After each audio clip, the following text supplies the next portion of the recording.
माइनॉरिटीల కోసం हमारे मुसलमान भाइयों के लिए बहनों के लिए ये लोग वादा करे 4000 करोड़ बजट में रखते बोल के बोले, लेकिन सिर्फ 3000 करोड़ रुपए रखे हैं।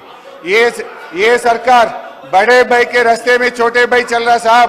वहां बड़े भाई के पास या कोई एमपी मुसलमान नहीं है, कोई मिनिस्टर मुसलमान नहीं है, या अपने राज्य में भी ये बड़े भाई के गवर्नमेंट में एक मुसलमान के एमएलए नहीं है, एक मुसलमान के एमएलसी नहीं है।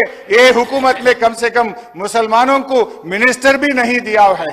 ये मैं पूछना चाहता हूं, उन लोगों के वोटों से आप हुकूमत बनाना चाहते, लेकिन माइनॉरिटीज को हुकूमत में जगह न क्यों नहीं मिलता बोल के मैं ये सरकार से पूछना चाहता हूं।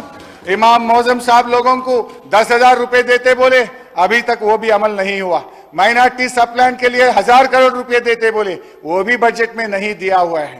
సో మైనారిటీలకు దయచేసి న్యాయం చేయాలని చెప్పి కూడా నేను కోరుతా ఉన్నా అధ్యక్ష మీరు 6 గ్యారెంటీలో చెప్పారు, ప్రతి మహిళకు నెలకు 2500 ధోకా, అవ్వ తాతలకు 4000 పింఛన్ ధోకా, దివ్యాంగులకు 6000 పెన్షన్ ధోకా, అన్ని పంటలకు మద్దతు ధరకు 500 బోనస్, కళ్యాణ లక్ష్మి వెంట తులం బంగారం, ప్రతిరోజు సీఎం ప్రజా దర్బార్, ప్రభుత్వంలో ఆర్టీసీ విలీనం, నిరుద్యోగ భృతి 4000, ఉద్యోగ ఉపాధ్యాయులకు 4 డిఏలు పిఆర్సీ, మొదటి ఏడాది 2 లక్షల ఉద్యోగాలు, 25,000 పోస్టులతో మెగా డిఎస్సి, విద్యార్థులకు 5 లక్షల విద్యా భరోసా కార్డు, డిసెంబర్ 9 రైతులందరికీ 2 లక్షల రుణమాఫీ, రైతు భరోసా రైతన్నలకు, కౌలు రైతులకు 15,000 డోకా, ఆటో డ్రైవర్లకు 12,000 ఆర్థిక సహాయం,